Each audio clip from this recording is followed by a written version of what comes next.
Another batch ng demolition naman. Dito yan sa Western Bikutan ng Taguig. Ang itsura nito noon, itong mga bahay nakatayo dito sa gilid ng pader at saka itong kalsada. Tapos ito na yung labasan papuntang service road. So ang mga nakatayo pala dito, hindi lang mga bahay, kundi pang negosyo. So na-wipe out lahat to. Ang mga nakatira dito ay more than 30 years na rin pala, no? So makikita mo yung lawak pala nito. Ganyan kadami dati. So ito po yung first part natin. So dito sa Western Bikutan. So another demolition job dito sa area ng Taguig. Dito sa may Bayabas Street. Ito ka ba yun, malapit sa to, sa service road. Itong ginagawang demolition ngayon.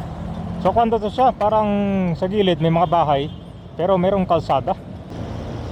So talagang ito ka ba yung kapag dumaan kayo dito sa Bayabas Street exit papuntang service road, mapapansin mo yung mga bahay doon.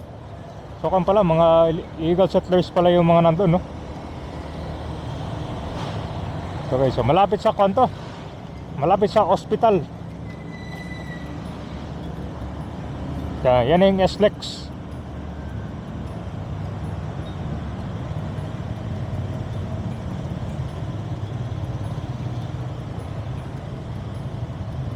So medyo malapit siya sa kon, no?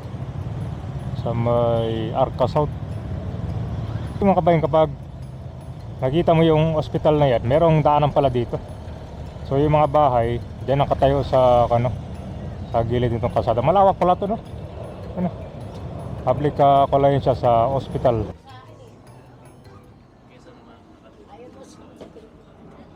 Saan yung kon dito, sir? Yung Bayabas Street. Ito na yan? Ito na yan. Saan nyo na-demolish, sir? Dito? Doon nagsimula? Hanggang dito? Ano to, sir? May project daw? Tiyatay sa Hospital? Kala ko subway, malayo pala yung subway, Kuwasay pala yun, no? Ito, Western Bikutan. So hanggang saan yun di-demolish sila, sir? Ito lang, ito pala. Hanggang dito lang. Tapos doon, marami doon. Marami yan. Kung ano yun, sir? SLEX na yun, di ba? Ito guys, kung pala ito, malapit sa Bayabas Street. C5. Mas marami doon sa sa Ayun sa Tipas. Panday Creek, ko.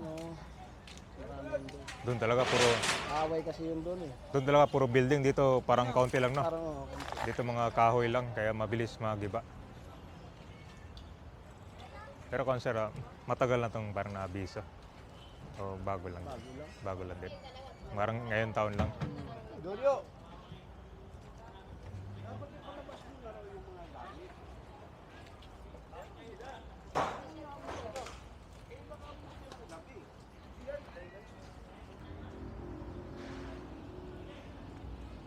So dito pala may kalsada talaga to dito na eh. Oo. Kalsada talaga. So dito pala nakatayo sa guys, kalsada. Mga bahay. Nay, ano oras yung demolition dito, Nay? Yan ang pinakang last. Ito yung pinakalas. Saan nagsimula dito? Yan doon. Sa may vulcanizing niya yan. Sa may Anong itsura nito? May kalsada talaga to dito? ito ang kalsada. Kalsada to dubuo dito? Kalsada ang pinakalo talaga ito. Iyan lang ang pinakalo. Ito makati. Yung pinakang bahay lang talaga. Dito may parang greenish lang. Ayan. Aso ko lang pala. Hanggang dyan lang yan. Yan. Aso yung mga bahay pala Oo. dito nakatayo. Pala to, Nay, parang kalsada pala to dito. Oo. Lagi ko ano dito. Terminal daw. Bahay yun eh. Terminal? Hanggang doon lang sila gabi.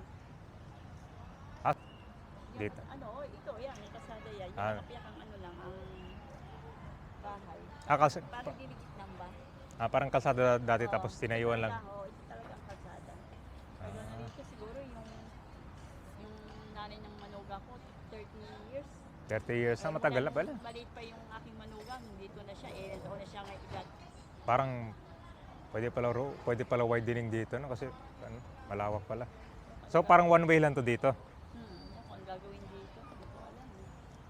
Ang gagawin. Government to kasi Yung nagbigay ng pera dito kahapon dyan, gobyerno. gobyerno to. Oo. So may relocation kayo? Wala. Wala.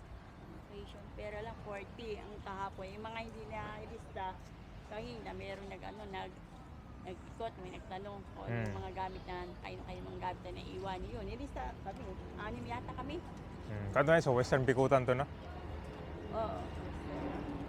So para palang kan dito. Ay, mabilis yung demolition eh. Ano ginamit nila? Palang yung backhoe, mano-mano. Hindi, kasi hindi din na kaya sa ano, hindi ko pala dito sa yung parang bulldozer ba? Ah, bulldozer. Oo, hindi na ano. Heavy equipment. Hindi kaya nila na ano yung ano na, yung talagang ano sila, matagal. Oo. Ano, Eh, heavy equipment to para mabilis. Ah, yung pinakamalaki pala dito. yan. Yung tupi-tupi ang ano niya, parang pahingahan. So ilang taon kayo dito na eh? Ilang taon na kayo nakatira dito? Ano ko lang yung aking malugay, nanay niya, kasi wala nung piyang anak pa yung aking malugang ko eh. Mm, Ngayon edad na siya ano eh, 32. 32 na. Ilas kami kapatid eh. So dito na yung labasan yan, ano yung service road yan dyan? Oh, ayan, labasan na yan. SLEX ba yun o service road? Ah, service road ba yan? Oo.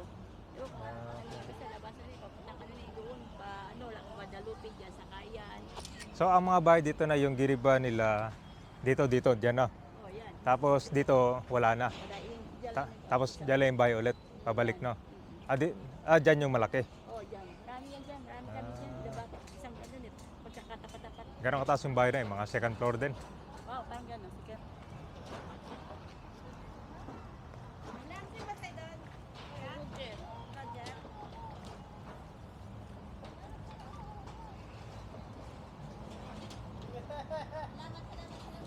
Dito yung ano. Dito sa gitna, kwanto kalsada.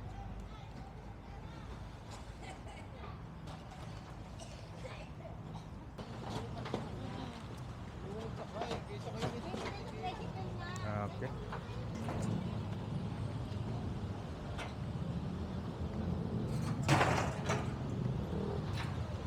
Ang gagawin dito? Ewan ko, anong gagawin nila?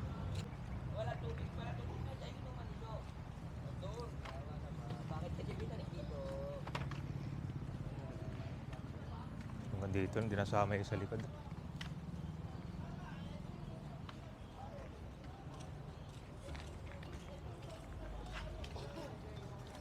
So dito may kalsada, kwanto, sa public hospital lang kano, Taguig.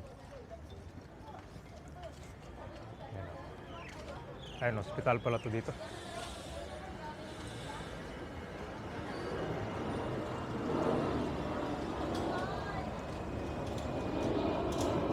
So kung pala, pag galing ka doon, sa may kwanto galing sa service road din.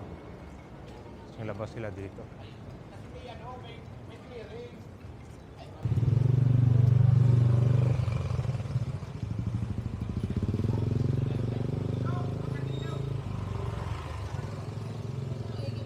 Yan guys.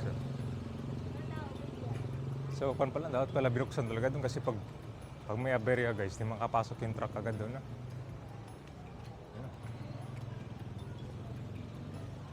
Lakad lang tayo dito sa entrance ng hospital.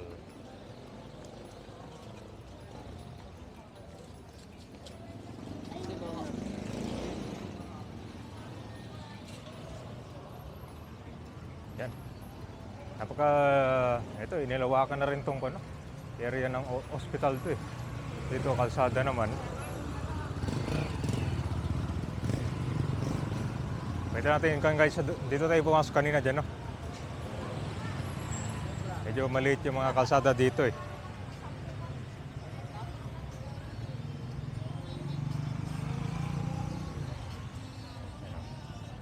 Dito, tinan mo, ganito yung normal na kalsada. Walang mga barong-barong, di ba? Nasa gilid lang.